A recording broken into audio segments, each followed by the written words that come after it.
Hey everybody, you know, this morning it was perfect morning to catch nightcrawlers, and I was out on the road for probably a good hour and a half, and I've got quite a few in a bucket here.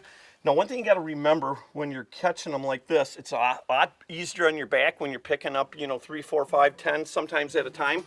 And when they're really thick on the road, what I'll actually do is I'll take a really soft broom, and what I'll do is, you can see how soft that is, in a dustpan with a handle on it, and basically instead of bending down all the time, what I'll do is I'll sweep the crawlers into the dustpan and then into my bucket. This morning they weren't that thick out there. I got probably, I'm going to say, a good 10 dozen in here. Now, one thing you got to remember, that these crawlers are coming out onto the road because they're getting drowned out in the fields. So a lot of them are stressed out, and I'm a huge crawler guy.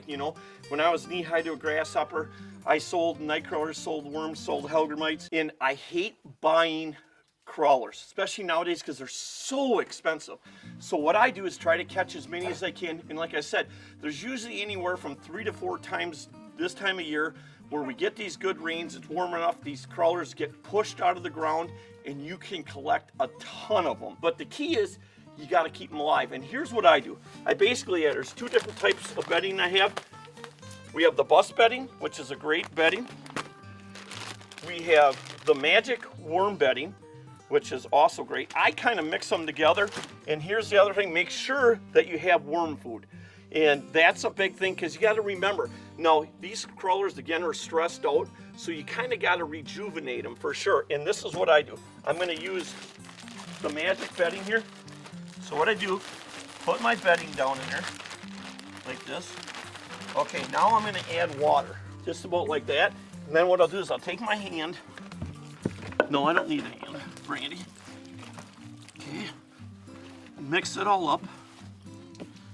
Now this is my bottom layer. So what I do now is I just spread it all like that. Now what I'm going to do is I'm going to grab the bust bedding, and I'll show you why I do this, you guys. I learned this a long time ago from an old timer. Is I'll take the bust bedding. Now you'll see it's a totally different texture with this. I want these night crawlers to go down and work their way down to the bottom. So what I'll do here is I'm going to rinse them all off, and not all these crawlers are going to make it. But the important part is, guess what? These crawlers are all free. I love that word, free. So what I'm going to do is I'm going to rinse them really good, cold water, but not too cold. So what I'm going to do now is I'm going to grab them, and I'm going to set them on top. I'm going to put them in one big pile. And I bet you about at least probably 80 to 90% of these will make it.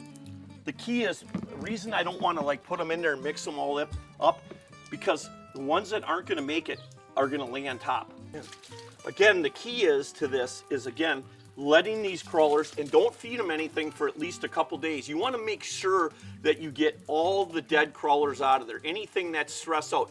Even what you're going to see is that there will be a few crawlers that have enough energy to get down maybe an inch or 2. And what I'll do is that once that happens is I'll start pulling back the top layer, and that's what I love, the bust bedding. I didn't put as much water as I did on the magic, and that's my bottom layer. So what I'll do is I'll take my hand and I'll go across and I'll pick out anything that's stressed out of there. Then the last thing I'm going to tell you that I do, and I'll tell you it works out really good, and I'm going to go grab it. This is really what I do, is I basically save 2 milk containers. I only fill them up to here because when you put them in the freezer, obviously it's going to expand and you're going to blow the top off it. So what I do is I just stick this right in here.